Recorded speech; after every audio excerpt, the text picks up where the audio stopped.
Y ahí vamos. El día de hoy. El tema del día de hoy es un poco más específico, ¿no? En el campo de la realidad virtual. Entonces, acuérdense primero de todo este como espectro, ¿no? En el que pueden convivir, en el que podemos convivir frente a los diversos nuevos medios. Antes de empezar, solamente recordatorio de los puntos que revisamos la otra vez. Tener nuestras personas cerquita, revisar el listado de requerimientos, volver a la descripción inicial del sistema interactivo. Sus propuestas, sus ideas, alimentémoslas en función de los temas generadores, ¿no? Acuérdense que ese es un gran pendiente que tienen los dos equipos de resolver. Y vamos a diseñar esta experiencia que logre cumplir el objetivo que hemos planificado. Es súper importante que desde ya tengamos como referente alguno de estos marcos, ¿no es cierto? Alguno de estos frameworks que nos den además como una ayuda para poder formar como el orden del sistema interactivo y que también tengamos como referente alguna metáfora que ayude a que sea más comprensible el funcionamiento del sistema y el contenido a la vez. Vamos nosotros a tener una primera conversación el lunes a las 2 de la tarde. Toma esta luz. Quiero la luz rosada. A ver. Ah, que no está aquí la luz rosada, está en la bicicleta. Subimos una presentación y vamos a dialogar sobre esta experiencia, ¿no es cierto? ¿Qué creemos que puede funcionar antes, durante y después de la experiencia?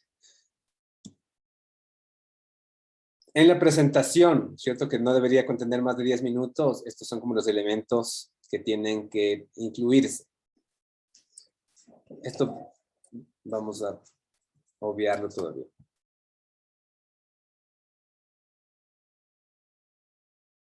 Entonces, empiecen presentando cuál es su plan de diseño, un breve análisis de estos 4 elementos y los puntos claves que han podido rescatar del contexto de uso, ¿no? Vamos a conversar sobre la jerarquización de los requerimientos, sobre esta metáfora, los elementos del diseño y finalmente sobre la propuesta.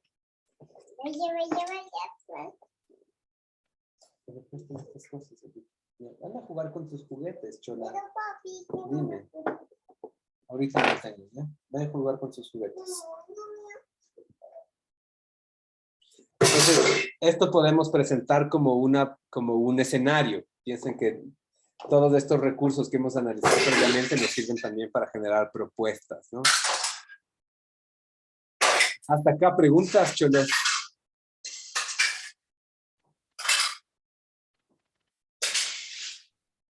Una pregunta. Esta propuesta de escenario, creo que decía ahí. Sí, esta propuesta de diseño tiene que ver enfocado esto ya de los mitos, ¿no? O sea, ¿cómo sería el rediseño del sitio web? O sea, ¿cómo propondríamos en nuestro caso? Acuérdense que no es una propuesta de un sitio web. No estamos trabajando un sitio web, ¿no? Nosotros estamos trabajando un sistema de realidad virtual. Ese es el tema de una experiencia de realidad virtual. Es el tema de este semestre. Pero que además puede estar acompañada de otras plataformas, sí.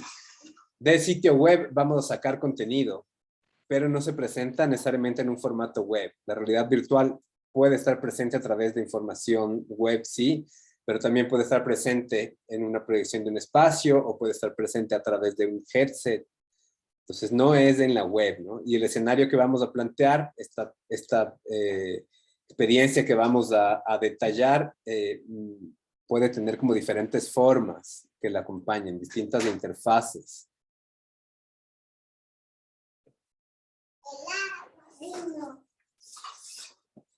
Súper. Vamos a empezar con realidad virtual y para eso voy a enseñarles este comercial de VR Zone, que es como un centro de juegos en Tokio.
¿Quién ha probado antes alguna experiencia de realidad virtual?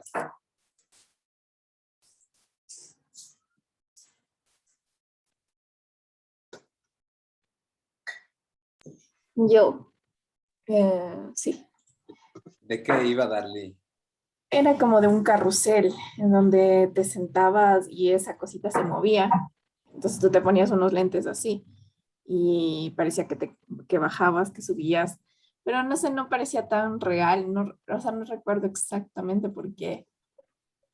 Pero era como, no, o sea, ajá, pero no fue tan como creíble, hasta como que salía humo así de la parte de abajo, cuando venía el viento, así como para que te diera el frío. Pero no recuerdo qué fue lo que hizo que no me pareciera una experiencia tan realista o tan como, impactante, pero sí, de eso iba, era de un carrusel que se movía cuando bajabas y subías y así. ¿Y dónde lo probaste? ¿Dónde tuviste la En un experiencia? centro comercial fue. Ajá, es verdad que ahí hay como estos sitios en donde utilizas como estos diferentes sistemas, ¿no? Súper.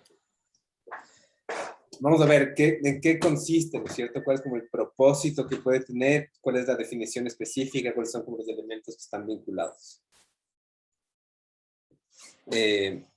Entonces, nosotros previamente, ¿no es cierto?, habíamos identificado que la realidad virtual se encontraba como dentro del punto más alto de la virtualidad.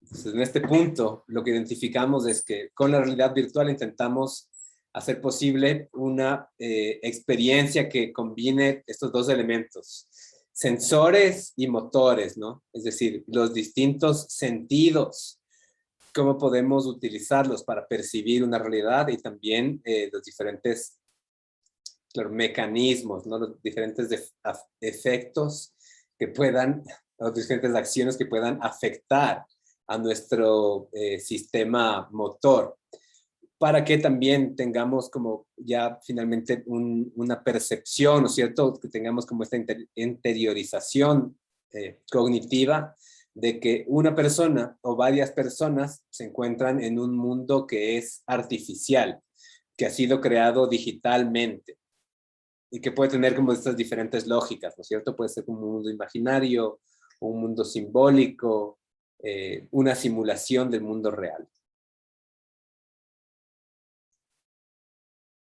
Entonces, las motivaciones que por lo general forman parte de las construcciones de la realidad virtual, lo que más se ha explorado tiene que ver con el entretenimiento, ¿cierto? Mundos de fantasía, distintas narrativas. Por otro lado, puede ser explorar otro tipo de vistas que son inusuales o que son imposibles de revisar dentro de esta vida real. Explorar situaciones que pueden ser peligrosas de manera segura o inclusive apoyar el aprendizaje, ¿cierto? De una forma constructivista, situada, que puede tener como algo más de relación con lo que nosotros vamos a construir. Entonces, en la anatomía, digamos, ¿cuáles son como los diferentes elementos que forman parte de toda esta experiencia? Hablamos, por un lado, de un ser humano y después de un mundo virtual, ¿cierto? Y estos dos elementos están conectados a través de distintos elementos. Esta interfaz sensorimotora nos va a permitir a los seres humanos percibir información y el mundo virtual emitir también diferentes reacciones, ¿no? Con los distintos tipos de interfaces mecánicas. Vamos a revisar algunos de ellos. En este punto, y además estas son como algunas pistas importantes para que ustedes tengan en cuenta al momento en el que empezamos también como a describir cuáles son los retos para el diseño, ¿no? En el proceso de construcción de un sistema de realidad virtual. Necesitamos primero entender cuántos sensores vamos a utilizar, ¿cierto? Cuántos sentidos queremos atacar. Entonces, lo más básico, y al menos como tal vez lo más evidente para nosotros, es trabajar desde los recursos visuales. Pero, ¿cuántos son los tipos de interfaces que se encuentran disponibles? ¿Cuáles son como todos estos elementos que podemos utilizar y cómo afectan de diferente manera a los distintos seres humanos? ¿Cierto? ¿Qué otros tipos de sentidos podemos afectar? A Darly contaba ahorita que inclusive utilizaban humo como un recurso que procuraba darle como más sentido, ¿no? A la experiencia que estaban realizando. Y en el campo de visión, desde un aspecto primero como ergonómico, cachar cómo funcionan los diferentes displays, las diferentes pantallas, cómo funcionan los distintos formatos en los que puede presentarse la realidad virtual. Uno de esos son los headsets, que los vamos a ver como igual con un poquito más de detalle más adelante. Pero son estos cascos que te pones, que te permiten tener esta visión que es distinta para cada uno de los ojos. Las cuevas, que son estas proyecciones, o inclusive una visión, digamos, de pseudo VR, ¿no es cierto? En un formato web. Y sobre todo cuando tengamos la capacidad de generar esta información que tenga como diferencias para cada uno de los ojos, también cachar, ¿no es cierto? Cuáles son como todos estos recursos que van a tomar sentido para poder diseñar el mundo virtual y para poder seleccionar estos diferentes niveles de profundidad adecuados, ¿no? Entonces pensemos que en información de profundidad y sobre todo concentrándonos en el sistema visual, tenemos una visión binocular, que es lo que pasa cuando... Y esto funciona en YouTube, por ejemplo, tienen como un montón de elementos, ¿no? De VR. ¿Han visto ustedes las opciones de realidad virtual en YouTube? En el teléfono, claro, tienes, por ejemplo, a ver, dejemos que pase la publicidad.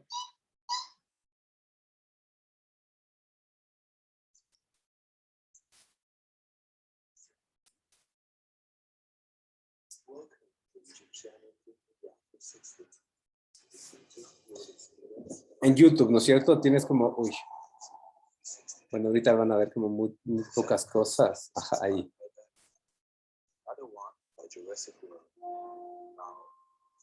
Pero si es que yo selecciono la opción de las gafas,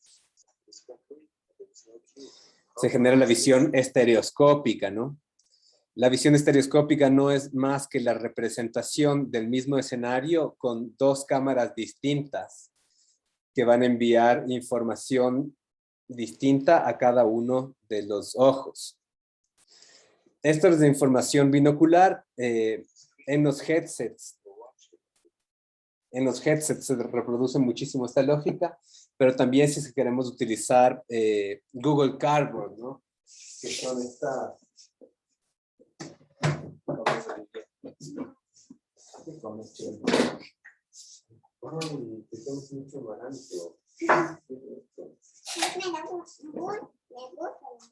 Bueno.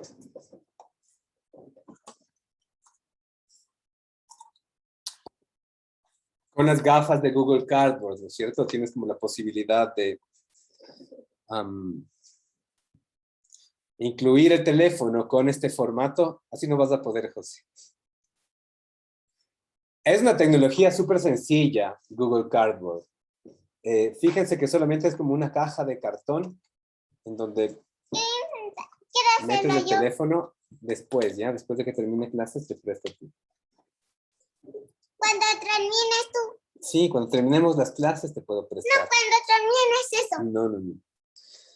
Y tienen estas dos lupas que te permiten tener esta visión que se correlaciona. Oye, ¿con eso se ven animales? Sí, también se ven animales, dinosaurios, por ejemplo. Quiero ver dinosaurios. Después, ¿ya? Que te permiten tener esta idea, ¿cierto? De la visión en función de la capacidad que te permite alcanzar tu vista. Mira, papi, la Carol. La Caro, ajá. ¿Por qué no aparece la Carol? Porque ahorita están escuchando lo que yo les estoy diciendo. ¿A los niños? Sí, mi vida, a los niños y a las niñas. ¿Pero por qué no aparecen las niñas? Porque están solamente escuchando. ¿Las niñas? También. ¿Y los niños? Ujú. Agua, por favor. Ahorita estoy ocupado, ya tienes que esperar un ratito para que te dé agua. ¿Me puedes dar esa agua? Ahí ya se acabó, me parece. Intenta tomar algo. En la visión monocular hay diferentes elementos que pueden ayudarnos a conseguir este efecto de profundidad, ¿no? Uno de esos es el parallax, que ustedes capaz utilizaron dentro de la web, que es mover diferentes planos a distinta velocidad para generar esta percepción de la profundidad, ¿cierto? ¿Qué es lo que pasa si es que la cámara se mueve y yo sigo en el centro, pero el fondo empieza a tener este desfase, ¿no? Esa es como la idea del parallax y cómo podemos entender los diferentes planos que conforman una escena. Pero una situación estática, es decir, una situación que no tiene movimiento, puede modificarse a través de la construcción de una escena mediante los distintos lenguajes que utiliza en sí la construcción de elementos tridimensionales. Luz, sombra, interposición de elementos, texturas, tamaños, variación de la visibilidad, perspectiva. Sin embargo, no son los únicos sentidos que podemos empezar a estimular. Y para eso hicimos ya esta pregunta. ¿Cuántos sentidos tenemos?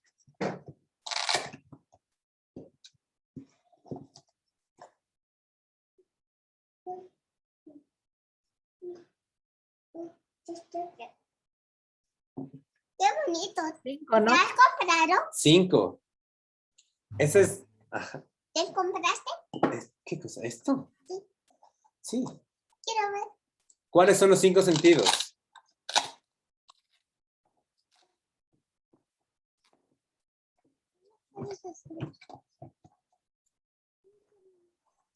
Tacto, Nadie habla. Eso. tacto, gusto, olfato, vista, oído. Uh-huh. Y por ejemplo, el equilibrio,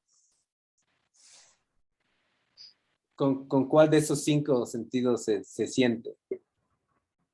El auditivo. No, pues están en la oreja igual, pero no son lo mismo. Sí, mi abuelito, tío, sufre de las orejitas y pierde el equilibrio porque hay una relación. Es que están en el mismo lugar, están ubicados en el mismo lugar, pero son 2 cosas diferentes. ¿La temperatura es tacto? ¿O no? ¿Tienes que topar el fuego para quemarte? No, pero, o sea, lo percibimos. Lo sientes con tu... Ajá. O sea, sentimos el calorcito a través de la piel. Y, por ejemplo, el saber dónde se encuentran, tienen las manos, pongan las manos hacia atrás. ¿Saben dónde están sus dedos, aunque no puedan verlos? ¿Eso qué es?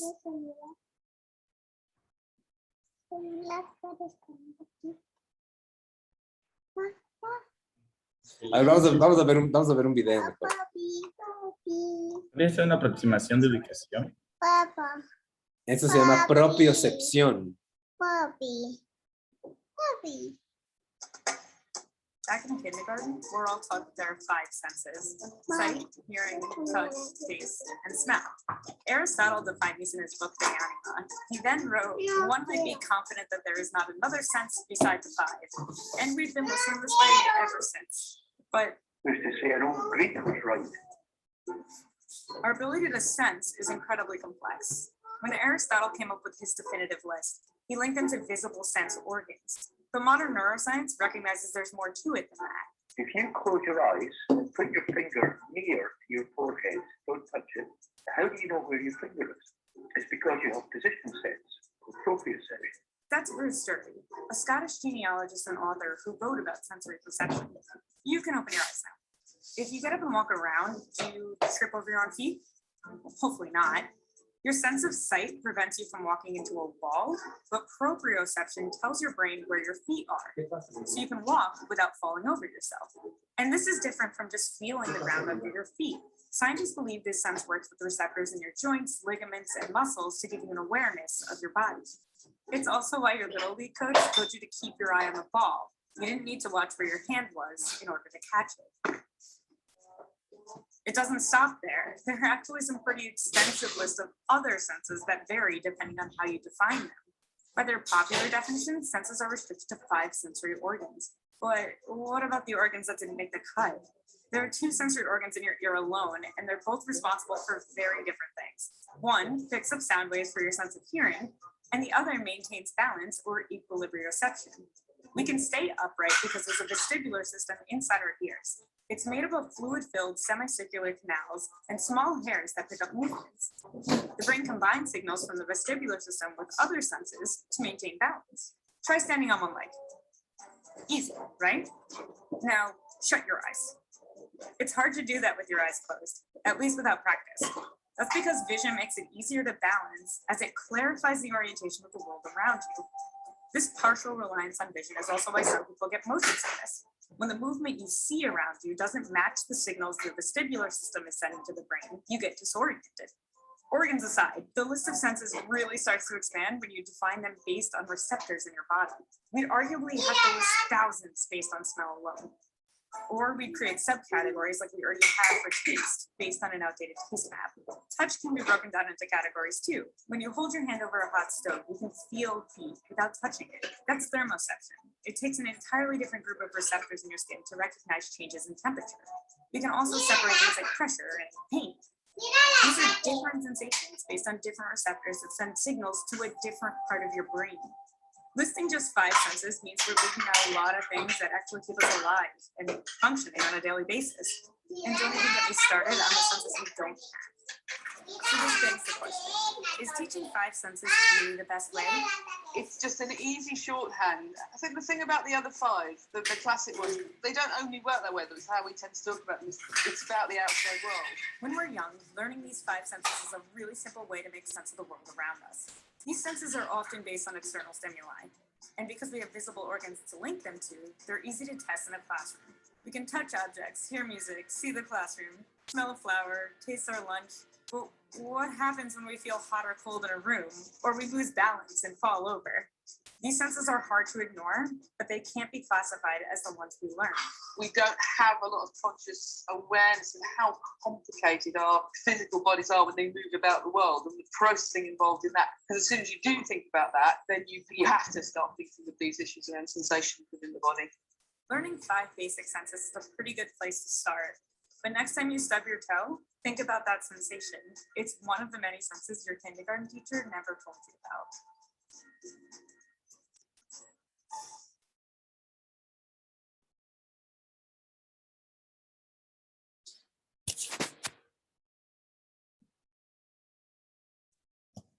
Entonces, ¿no es cierto? Pensemos que esta idea de reconocer además los otros sentidos nos abre como muchísimos campos. sobre todo desde la comprensión, ¿no es cierto?, de intentar generar esta percepción, esta idea de que te encuentras dentro de otro espacio. Parte de los retos es considerar toda esta gama a través de distintos dispositivos que además nos permitan diseñar varias interfaces, ¿no? No solamente visuales, no solamente auditivas, que sean coherentes y consecuentes con este mundo. Pensemos cómo se distribuyen como todos estos sentidos, oído, nociceptores, ¿no?, que es del dolor, termorreceptores en relación con temperatura, sentido vestibular, mecanorreceptores, quimiorreceptores, ¿cierto?, como el olfato y el gusto, que por lo general son como súper olvidados. Entonces, esta es como otra categorización, ¿no?, que nos permite tener como una visión mucho más amplia. ¿Qué pasaría si, además de trabajar con los elementos que ya tenemos dados, como audiovisuales, intentamos tomar un adicional?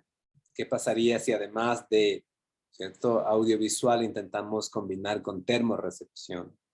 O intentamos combinarlos con los distintos sabores, ¿no? E inclusive, claro, hay algunos sentidos internos, ¿no?, que no son como muy, que ni siquiera los hacemos conscientes, pero la presión arterial, el tener hambre, ¿no?, tiene que ver también con nivel de glucosa en la sangre, por ejemplo. Y finalmente la sinestesia. ¿No saben cuál es la sinestesia?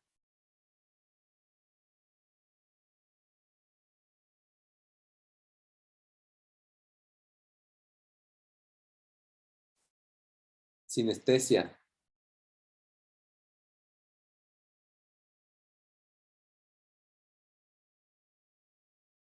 Que es menos explorado aún, pero la sinestesia es la capacidad de combinar distintos sentidos, como las personas que pueden ver sonido, ¿no?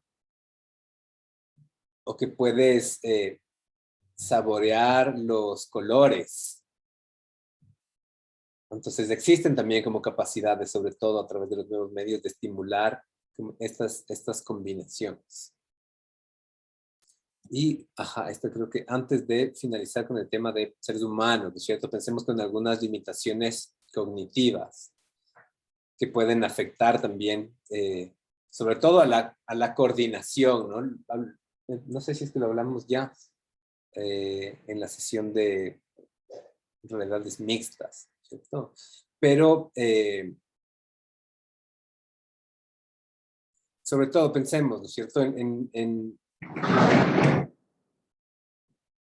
los retrasos que pueden tener, como la renderización de las diferentes escenas, pueden afectar también como la capacidad de sentirse inmerso o presente dentro de un lugar. Entonces, la velocidad en la que se va a reproducir, en este caso en milisegundos, tiene también un efecto directo con la capacidad de sentirse presente, ¿no? Y esto termina como muy traducido a cuán pesado o liviana termina siendo nuestra escena gráfica, ¿no? Como todos cuántos polígonos decidimos utilizar, cuál es la velocidad a la que va a operar cada uno de estos equipos. Vamos a ver ahora en relación a las interfaces, ¿no? Diferentes tipos de interfaces que suelen operar en la realidad virtual. Sensores de posición que ayudan a entender dónde se encuentra la persona. Sensores mecánicos, por lo general son estas estructuras que se encuentran atadas, que ayudan a identificar dónde se encuentran los diferentes elementos. O rastreadores electromagnéticos, ¿no? Por lo general son como ruidosos, pueden ser pesados, pero te permiten tener como movimientos mucho más flexibles. Tal vez lo que más se utiliza ahora son estos rastreadores ópticos como el Kinect o como estos diferentes infrarrojos que tiene la Play, ¿cierto? Y que se combina con las distintas emisiones de luz que tienen los controles para saber cuál es la ubicación de cada uno de los elementos o de los controles que estás utilizando. Retroalimentación kinestésica, ¿cierto? De movimiento. Esta es una plataforma. A ver, voy a buscar tal vez como otra foto, porque no sé qué tan fácil sea comprender esto. Pero estas son como plataformas sobre la que puedes ubicar una silla. Y tiene igual como estos 6 grados de libertad. Degrees of freedom, ¿no? Entonces, sobre estas estructuras, muchas veces se ubican sillas, ¿cierto?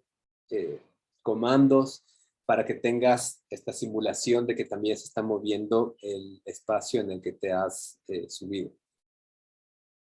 Yo te voy a poner esta foto mejor.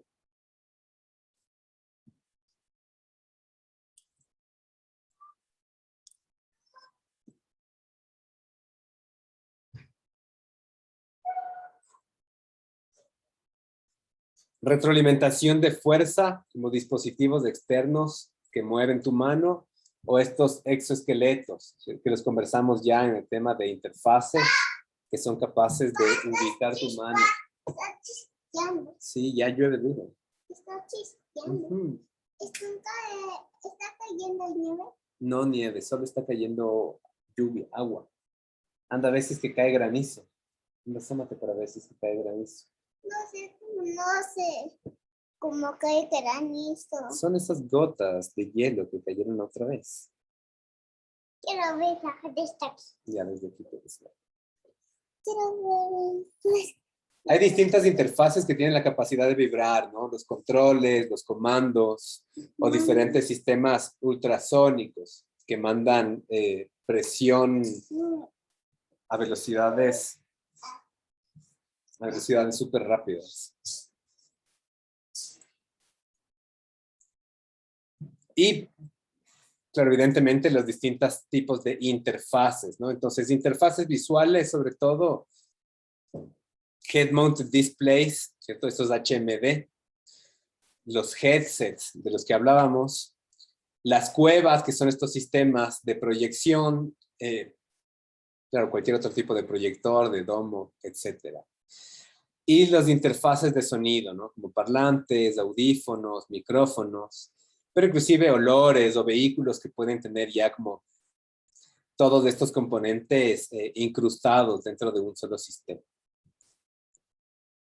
Entonces veamos como este es el sistema de cueva, ¿no? El que vemos dentro del lado derecho. Entonces, fíjense que es una... Después, puedes ir a ver un libro ahorita de animales. Entonces piensen en estas proyecciones que además son capaces de reconocer la ubicación de tu cuerpo. Y mientras tú te mueves, también se mueve como con este efecto de parallax los diferentes recursos que se encuentran, ¿no? O los displays que se montan en la cabeza, estos headsets, estos head-mounted displays. Los simuladores, como los autos, hablamos de que tal vez esto era como algo más de entretenimiento noventero, pero los autos que tienen sistemas de realidad virtual se utilizan muchísimo dentro del formato de pruebas, ¿no? De test de funcionamiento de las nuevas implementaciones, sobre todo en los sistemas de interacción humano-computadora. Y claro, ahora y cada vez más las consolas tienen integración con diferentes headsets, donde Oculus es uno de los formatos que revolucionó la industria de la realidad virtual hace una década aproximadamente, y a partir de del lanzamiento de Oculus, que además fue muy interesante porque sale como un crowdfunding, se han desarrollado otros sistemas de lentes, ¿no? Entonces, ¿qué es lo bacán que tienen como este tipo de sistemas, ¿no? O qué es lo bacán que tiene como específicamente el Oculus Rift 2. Primero, estas dos pantallas que están separadas.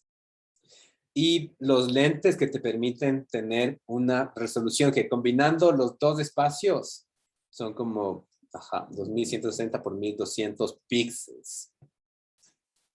El campo de visión es de aproximadamente 100 grados, ¿no? Entonces pensemos como además cuánto avanzamos a ver nosotros. Lo que pasa es que ponen sus manos justo a la altura de sus ojos y movemos los dedos. Podemos como empezar a ver como ciertos rastros, ¿no? No somos capaces de ver los dedos en sí, pero cachamos que aparecen. En el rango en el que podemos ver, por lo general, hacen esta correlación con el primero de los sistemas que habíamos identificado, ¿no? No puedo leer un libro de animales porque no tengo. No tienes libro de animales. Ya vamos a ir a ver. A la juguetería. A la librería. No quiero ir a la juguetería. Bueno, ya veremos. Ya comenzamos. Entonces la visión binocular, por lo general, son de 120 grados. En este caso, claro, Oculus es uno de los sistemas que logra generar como una visión muchísimo más fiel, ¿no? Con este campo de visión de 100 grados. Tienen estos distintos sensores, acelerómetros, giroscopios, magnetrómetros, que te permiten identificar la posición de las manos, la identificación de tu cabeza en relación al espacio, ¿no? Y tienen una transmisión de datos que en este caso es por cable. Tú tienes esto. A 1000, o sea, es como la revolución, ¿no es cierto? 1000 hercios.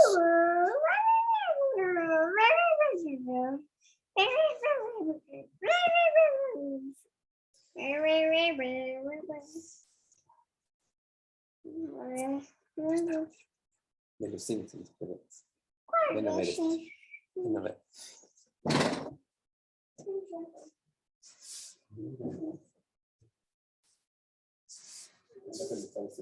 Yo te dejé los otros libros de la casa ahí para que abras la casa, Lidia.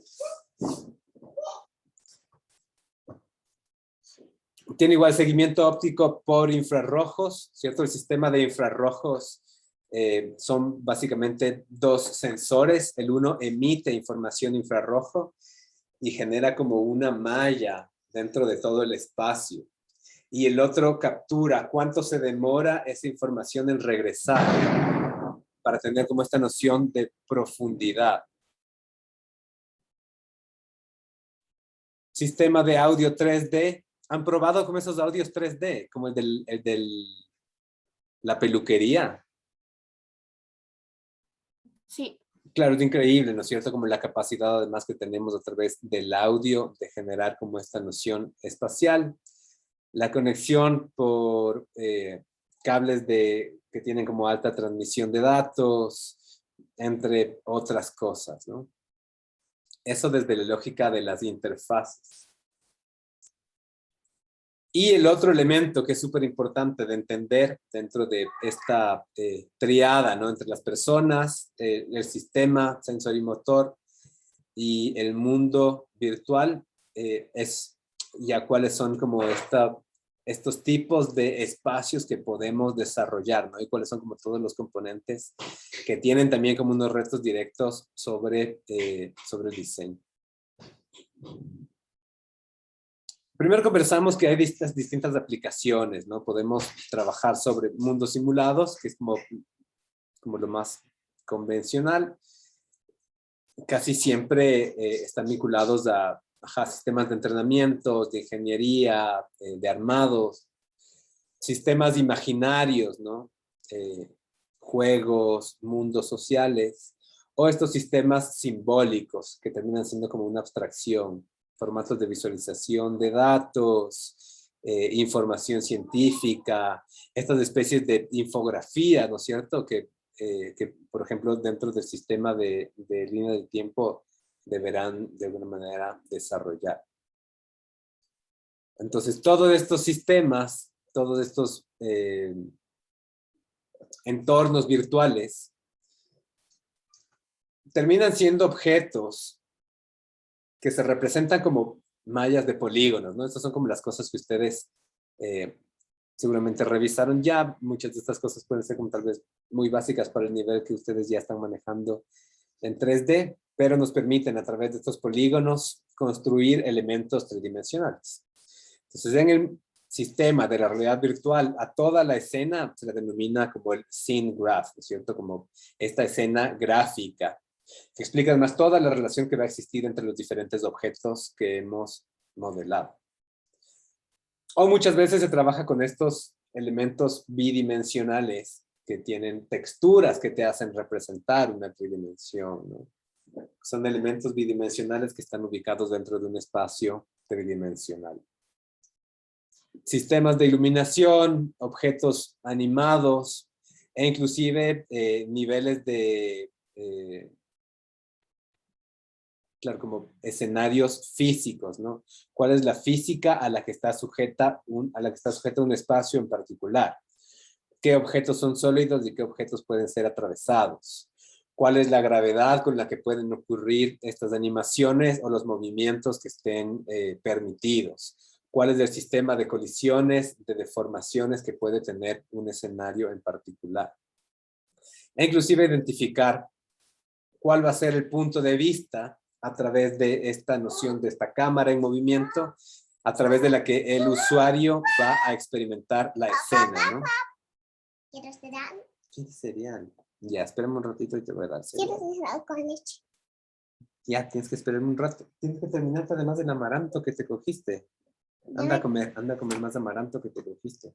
Quedó por ahí botado. Entonces hay una correlación aquí. Cuán trabajada, ¿no? Cuán pesada, cuán compleja puede llegar a ser la escena si es que al mismo tiempo este nivel de complejidad va a aumentar como la latencia, ¿no? Va a aumentar estos delays, va a hacer que sea más difícil de cargarse y de reproducirse en tiempo real el recorrido a través de un escenario. En relación a, al sistema de cámaras, pensemos que hay como también estos dos formatos, ¿no es cierto? Egocéntrico, que es una cámara subjetiva, cuando la persona termina como visualizando su avatar, o sea, termina visualizando desde el punto de vista del avatar, y la exocéntrica, en la que el usuario logra ver a otra persona o a otras personas, inclusive en un espacio probablemente bidimensional, ¿no? Si es que es un punto de vista cenital. Y todas las distintas posibilidades que se puedan encontrar dentro de estos rangos. Entonces, egocéntrico, mientras más egocéntrico, tiene como, sí, más capacidad inmersiva y también una mejor noción de guianza, ¿no? Mientras más exocéntrico nos permite tener una claridad como mucho más completa del espacio.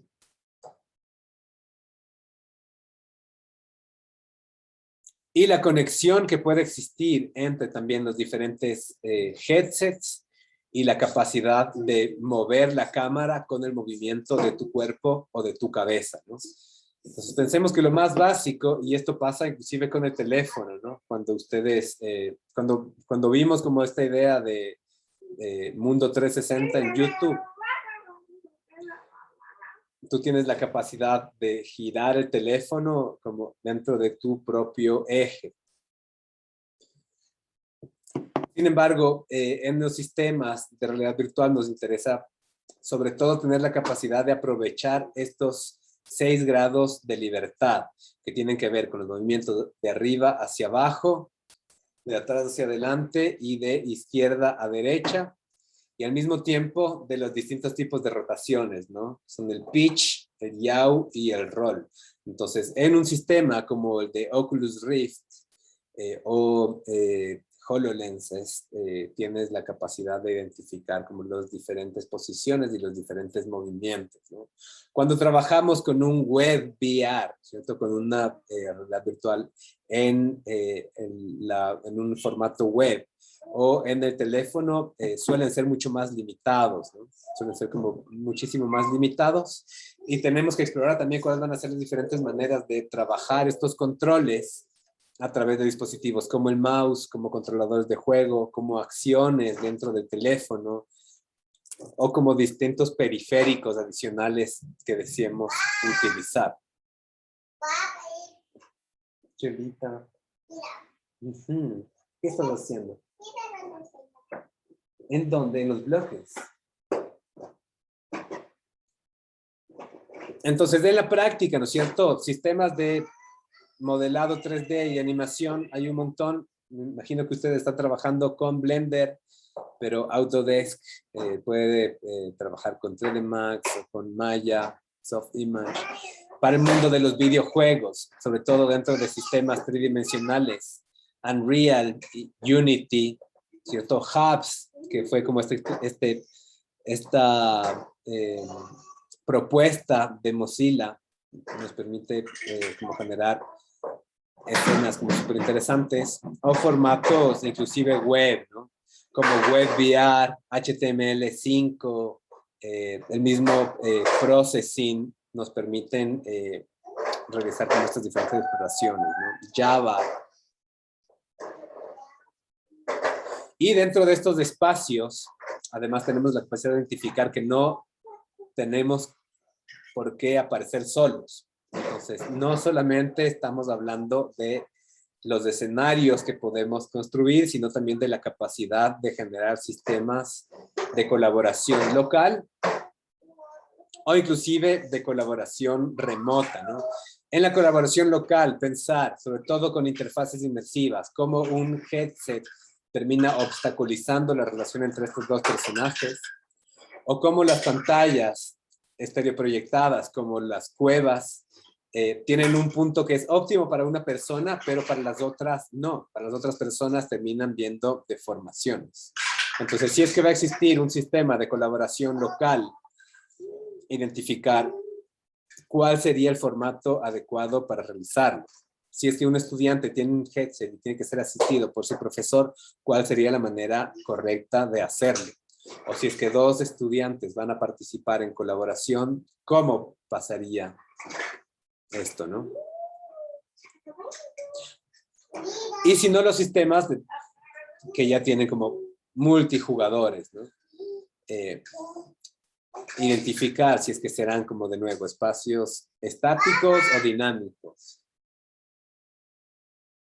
¿Qué encontraste? Espuma Flex. Vaya a botar en la basurero. Muchas gracias. No ha barrido bien, Fernando. Entonces van a trabajar por equipos, serán relaciones locales. ¿Cuál será como el tipo de aproximación, ¿no? La escala, el estilo de la comunicación entre estos sistemas? Y lo que nos lleva a entender también que la presencia de diferentes personajes implica también la construcción de distintos avatares. Entonces, ¿cuáles van a ser las prioridades que vamos a asignar a estos avatares que van a tener la capacidad de reconocerse y de reconocer a otros dentro del espacio? Entonces, ¿es una identidad real o es una identidad que está imaginada, que está creada, ¿no? Los personajes tendrán como una premisa o solamente serán como agentes de movimiento. ¿Cuáles serán nuestros puntos de vista y la orientación que pueden tener? ¿Cuáles serán las capacidades de comunicación y de interacción? ¿Tendrán algún tipo de expresión facial, de gestos? ¿Cómo capturamos esta información y cómo la representamos?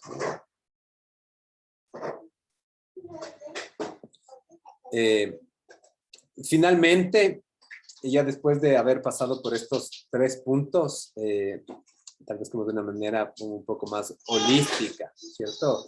Tenemos que esta experiencia dentro de un sistema de realidad virtual es como una noción muy subjetiva, ¿no? ¿Cómo podemos pensar el estar en un lugar simbólico cuando realmente, físicamente, estamos dentro de otro espacio?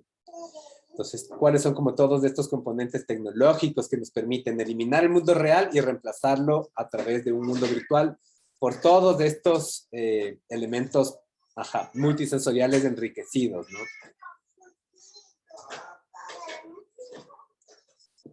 ¿Cómo contribuimos a estas motivaciones iniciales y a otras que puedan aparecer para generar mejores sistemas de aprendizaje, de comprensión del conocimiento, mejores espacios de motivación, de disfrute, de concentración, y al mismo tiempo cómo trabajamos estas nociones de presencia, ¿no? Y cómo la medimos, cómo llegamos a medir el nivel de presencia que puede llegar a tener una persona dentro de este espacio.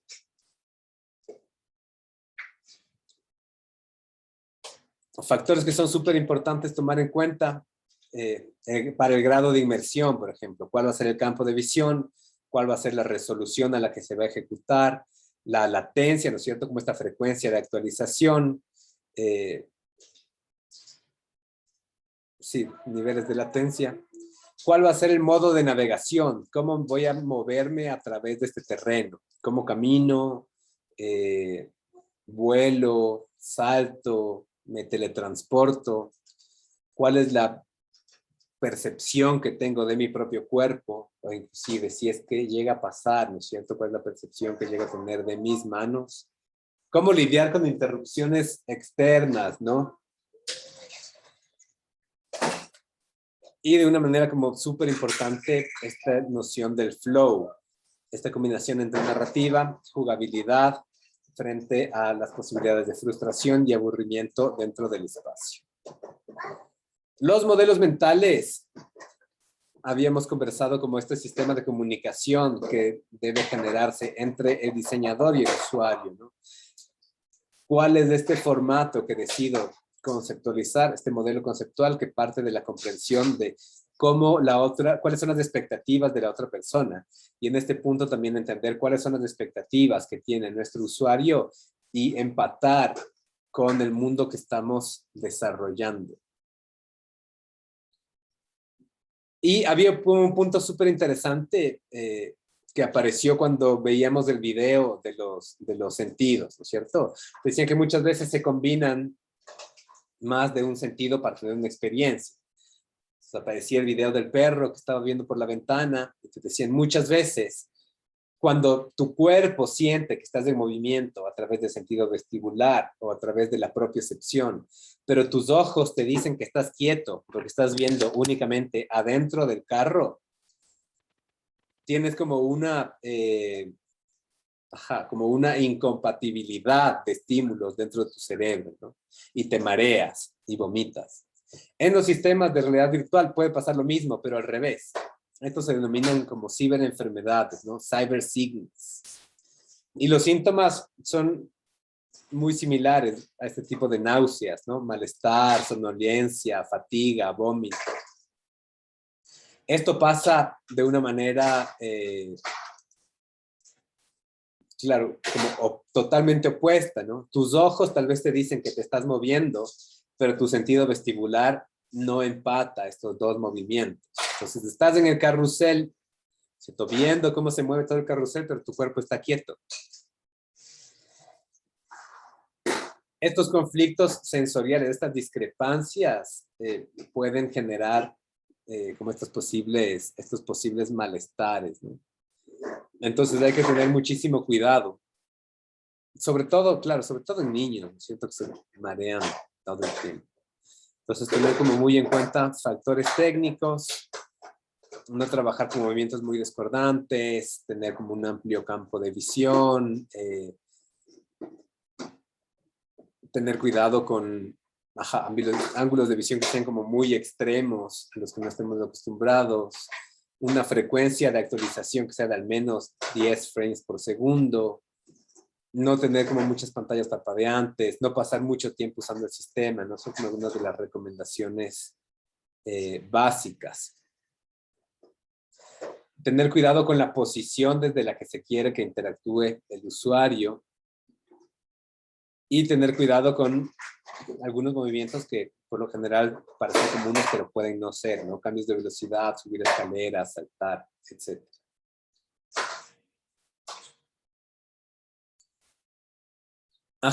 De nuevo, como en relación a diferencias individuales, ¿no es cierto? Estos son como los peores momentos para percibir ciberenfermedades entre los 2 y 12 años. Luego de eso disminuye mucho, pero en algunos casos aumenta después de los 50 años. Igual que cuando van en el auto. Tener cuidado con, inestabilidad postural. Muchas veces, claro, perdemos como esta idea del equilibrio. Acuérdense lo que pasa cuando estás parado en un pie y te tapas los ojos. sensibilidad con pantallas parpadeantes. Esto no está como por más decirlo, pero muchas veces como pantallas parpadeantes ya sabemos, ¿no? Como esto inclusive puede generar como ataques epilépticos. Tener cuidado con elementos como fatiga, infecciones del oído y conocer cuál es la experiencia previa que pueden tener con la tecnología y con la tarea a la que han sido asignadas, ¿no?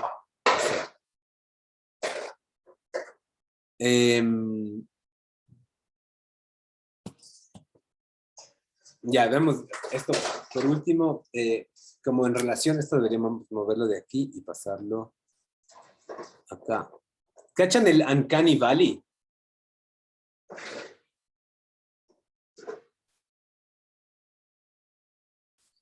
El Uncanny Valley es como re interesante porque tiene que ver con la capacidad que tenemos de relacionarnos emocionalmente frente a objetos que no son reales.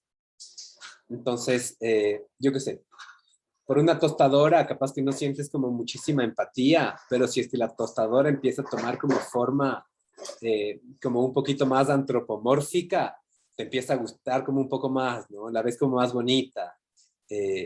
Hasta que en algún punto se parece mucho a un humano, pero no tanto.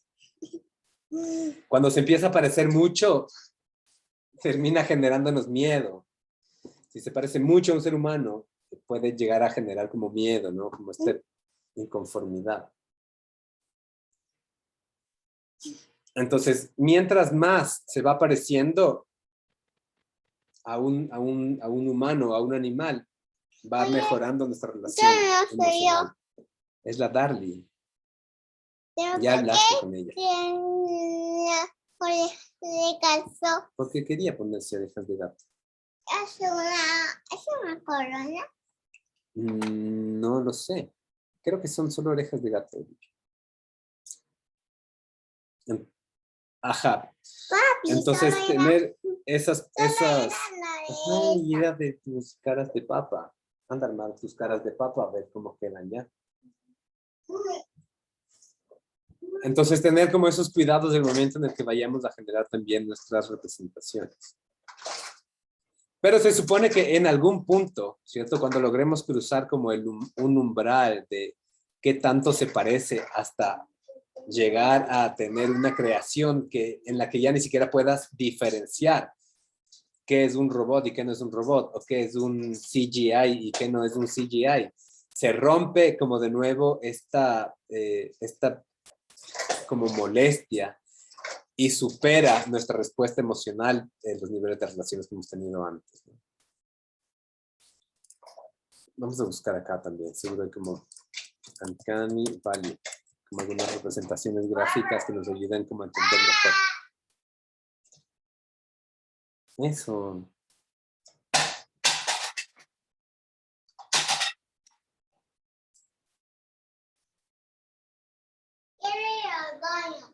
Vaya al baño, Chon. A ver, uno.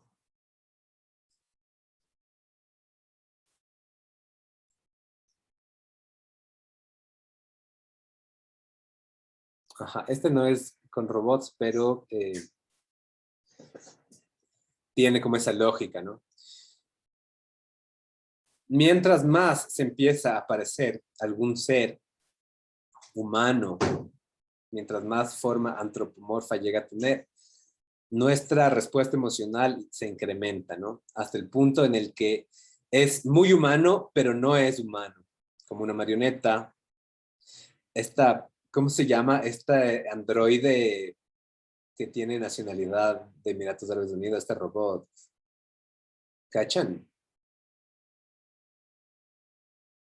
Claro, es como súper creep, ¿no? Sin embargo, en algún punto se rompe, llega a ser como tan similar como Lil Miquela, capaz, ¿cierto? Lil Miquela ya muchas veces muchas personas no van a darse cuenta ni siquiera que es un CGI, piensan que es como una persona real, yo qué sé. Entonces, tener en cuenta estos elementos el momento en el que nosotros diseñemos nuestro sistema. Ya. Súper. Preguntas sobre la realidad virtual y los retos. ¿Qué tan fácil es como hacer estos que nos mostraba con cartón, estos lentes? Para ver si podemos aplicarlo. ¿Y cuánto costaría? ¿Cuánto costaría? Lo más difícil es conseguir estas lupas, pero las puedes comprar en Mercado Libre. Después del resto, lo interesante es que este headset está desarrollado por Google y lo desarrollaron de tal manera en la que sea una propuesta totalmente como open source, ¿no? Entonces, tiene derechos libres, tú puedes descargarte los planos y si tienes como acceso, utilizar una cortadora láser y después solamente doblar, pegar estos 2 pedazos de plástico que son las lupas y ya está. Entonces vamos igual como a hacer como podemos hacer un taller para armar nuestros propios headsets. Podemos hacer un taller para armar. Vamos a la universidad. Ajá. Ya, para ver. Bueno, eso ya creo que luego vemos impuestos y presupuestos, a ver si es que podemos hacer una propuesta, algo de esto. Ya, de una. Voy a ver si es que ya tenemos, porque tenemos una cortadora láser, voy a ver si es que ya está disponible y cuál es el formato de la plancha que deberíamos utilizar para poder construir el headset y que además podamos como ponerle las cosas que nos dé la gana.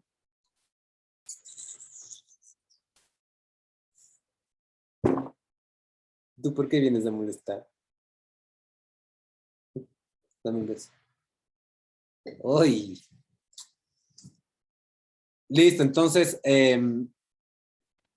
armamos espacios de trabajo para que empiecen con la reunión, con las reuniones sobre sus proyectos. ¿Alguna otra pregunta de realidad virtual?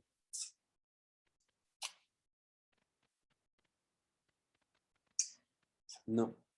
Acuérdense que el centro, ¿no es cierto?, de todo lo que vamos a construir dentro de este segundo parcial se tiene que representar a través de un sistema de realidad virtual.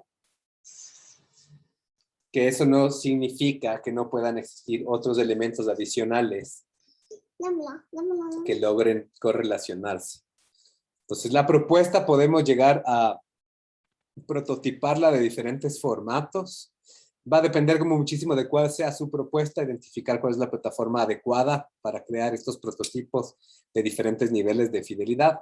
Pero, de nuevo, como no se preocupen, creo que es como mi interés como principal, no se preocupen por lo que pueden llegar a ser capaces de resolver y lo que no.